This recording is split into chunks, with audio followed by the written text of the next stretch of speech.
Let's cut to the chase. I may or may not have dropped this in the bath, so it's a bit crispy.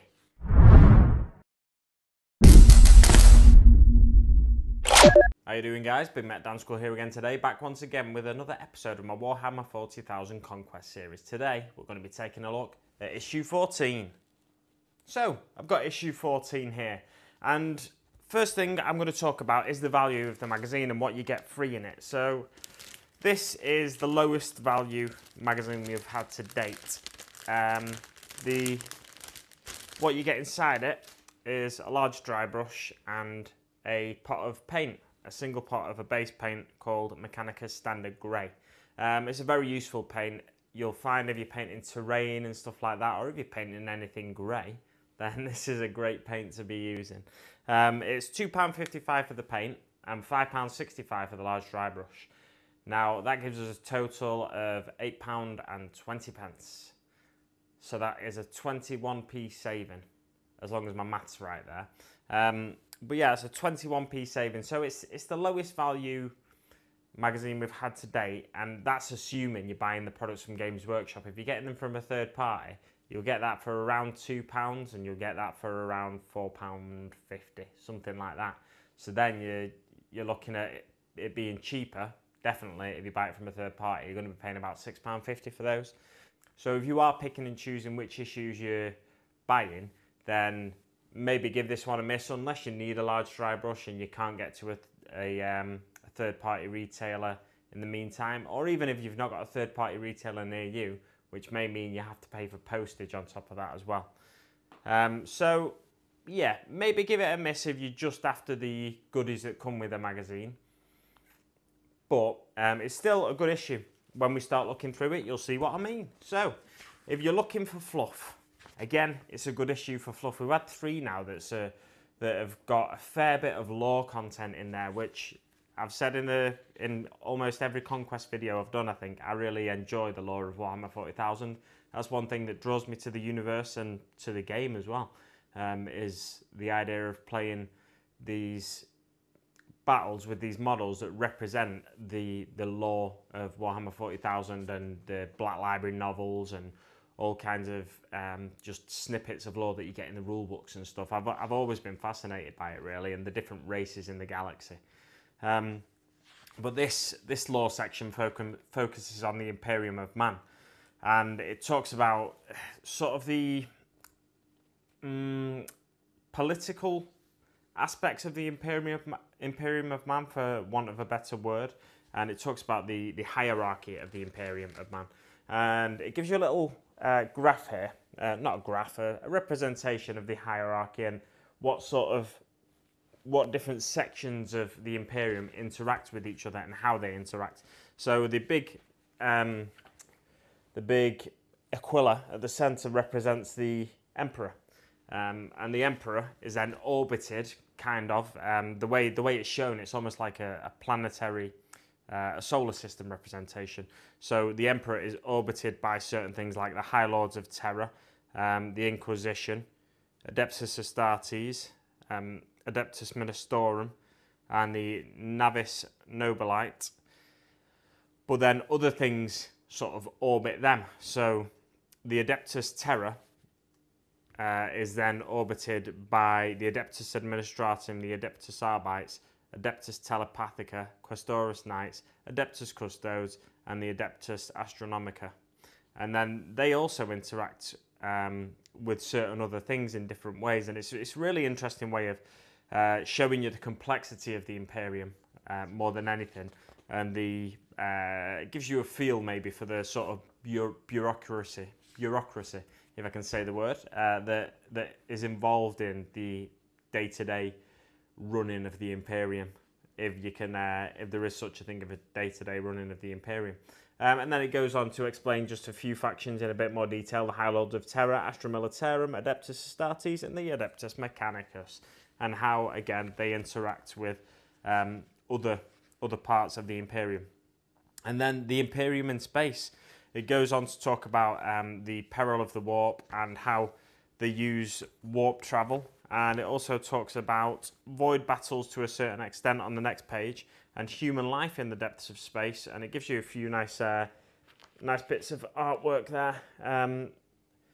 I have a feeling these bits of art, I'm not sure, but I feel like it might have been Wayne England that drew them. I hope I've not just made that name up. I feel like it may have been. It looks like that style. Yeah, I'm confident. I'm semi-confident in that. And then onto the we get the how to paint the armored containers here, which is what I said was missing from last issue, because every issue we've had with miniatures in has come with a how to paint that miniature, but last issue we didn't get that. It's interesting that we've already got the black paint and everything, so we could have painted the container in the last issue.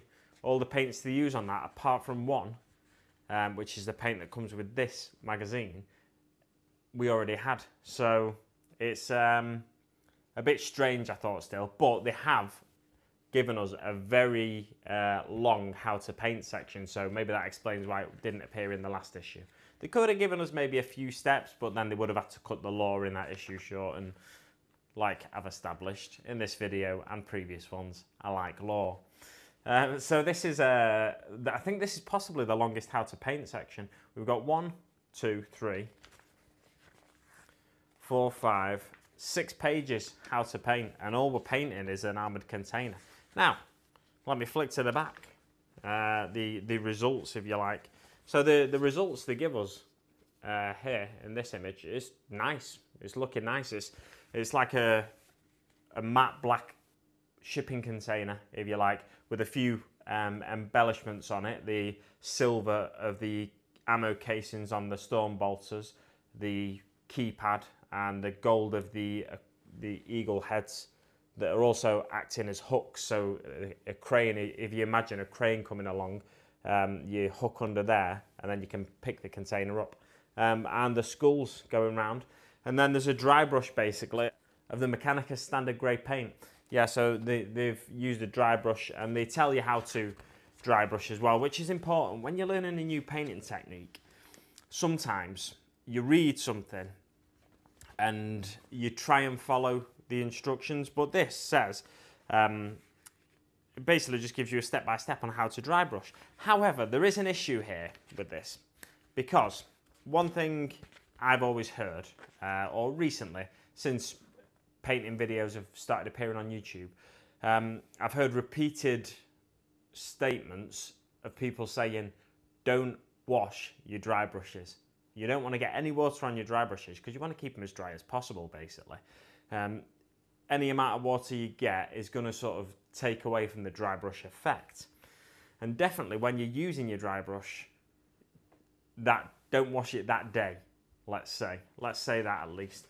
But they have you painting the container here with your dry brush, with your large dry brush.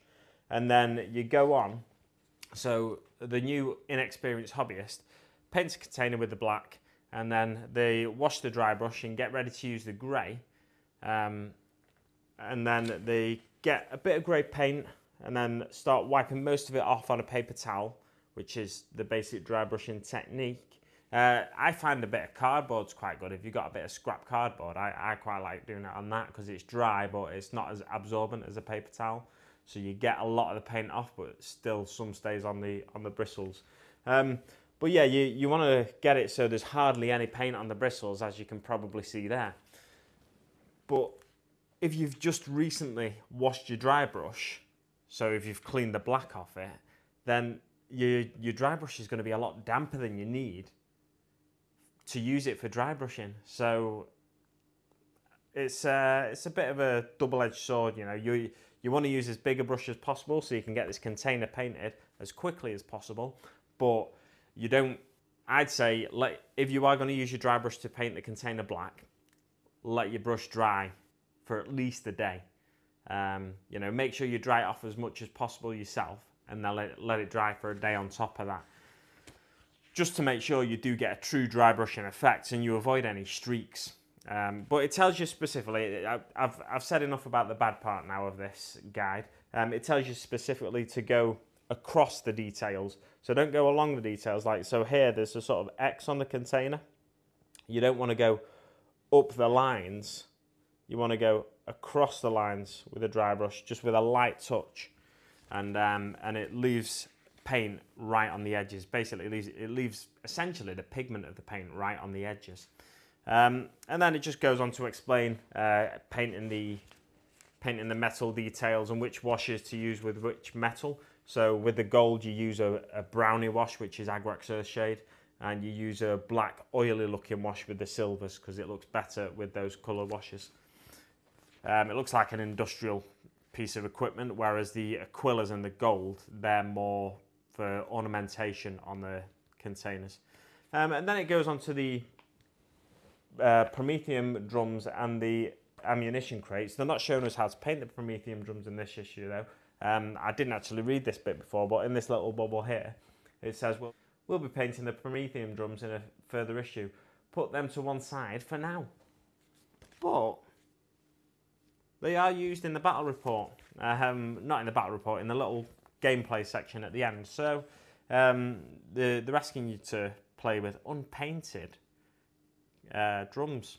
It's fair enough though. You can play with unpainted models. The purpose of them giving you the coloured plastic on the models in this is that you don't have to paint them if you don't want to.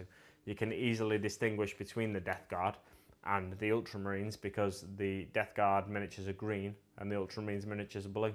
And the terrain is all sort of reddish brown.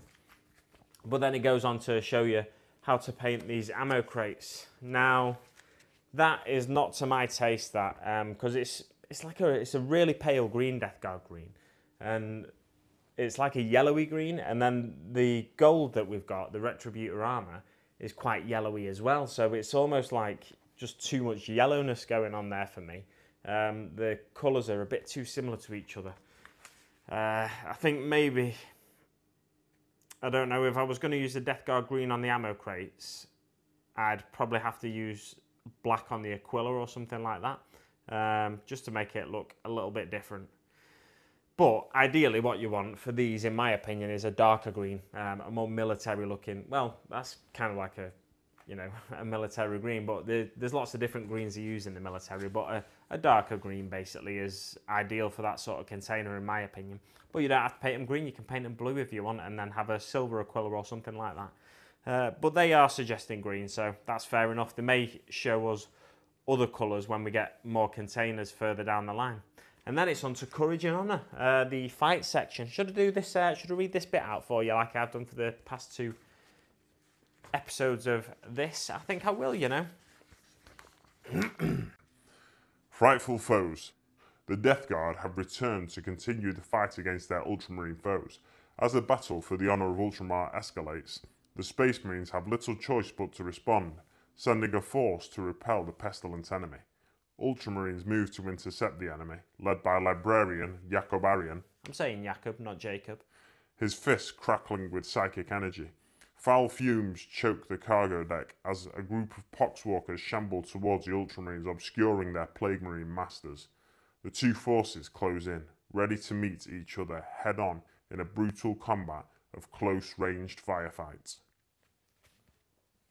Okay, we're back in the room. And then it says what you'll need.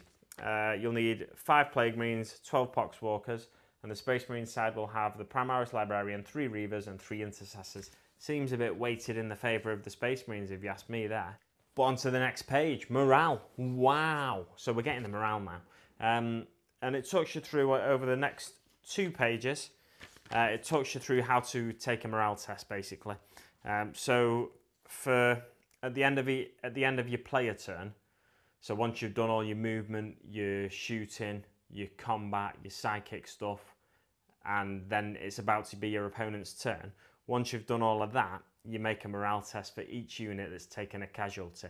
So get the magazine, read it yourself, and you'll have a good idea of the morale phase. On to the next bit.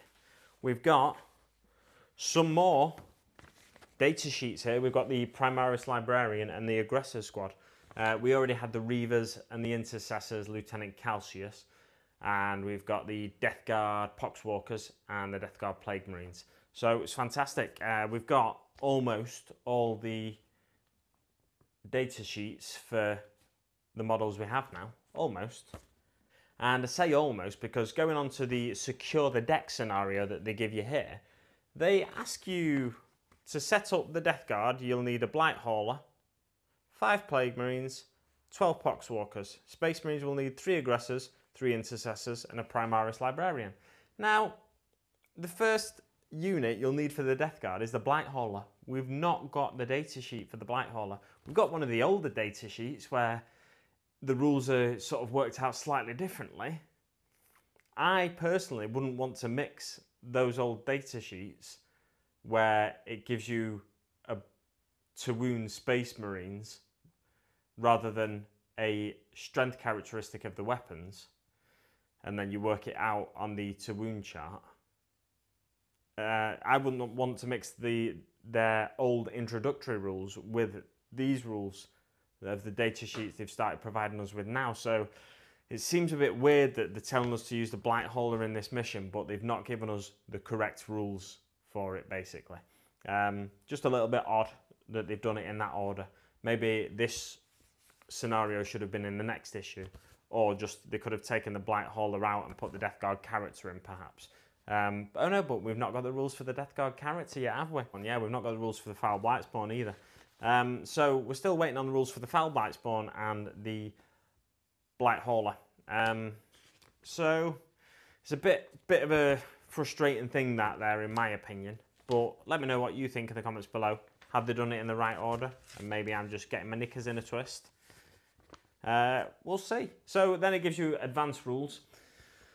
Advanced rules for the Space Marines talks about no fear. Basically means if you fail a morale test as a Space Marine player, you get to re-roll that morale test. You only get to re-roll it once though, not each time you fail, otherwise you'd never fail. And then a fuel dump. If you take cover within an inch of the barrels, then on a saving roll of 7+, which is a 6 on the dice, plus the 1+ because you're within an inch of the barrels and obscured, then that becomes a 7. Then your unit takes a mortal wound, basically. And the ammo dump as well. If you're within 1 inch of an ammo crate, gain a +1 to their saving throw. Any models within 2 inches of an ammunition crate re-roll it to hit rolls of 1 in the shooting phase. That's supposed to represent the abundance of ammo, so you're sort of letting off a few more rounds than you normally would, I think. But I've never been entirely sure of that sort of rule. Anyway, that's all we've got for this issue. I think I've been going on a bit too long, to be honest. But let's see, before we go, what we're getting in the next issue.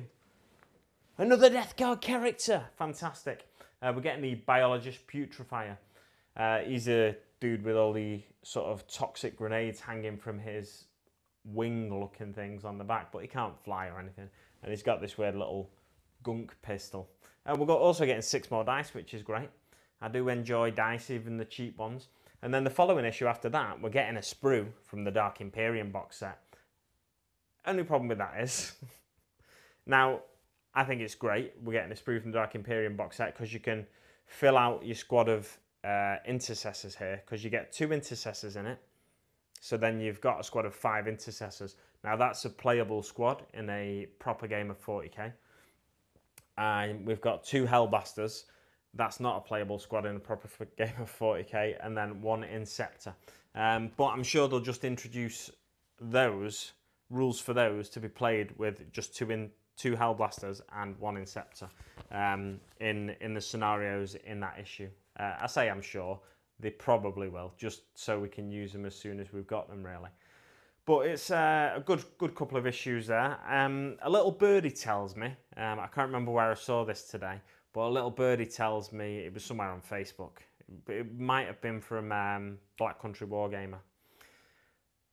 There's a leaked image of the back of one of the future issues, and in either issue 17 or 18, we're getting another one of these sprues, which is the shipping containers, the ammo crates, the Munitorum containers, I think they're called.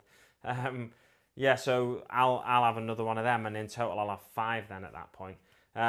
So it's, for me, I enjoy terrain because it adds to the narrative feel of battles, but for some people, again, that may be disappointing because we're getting the containers so close together.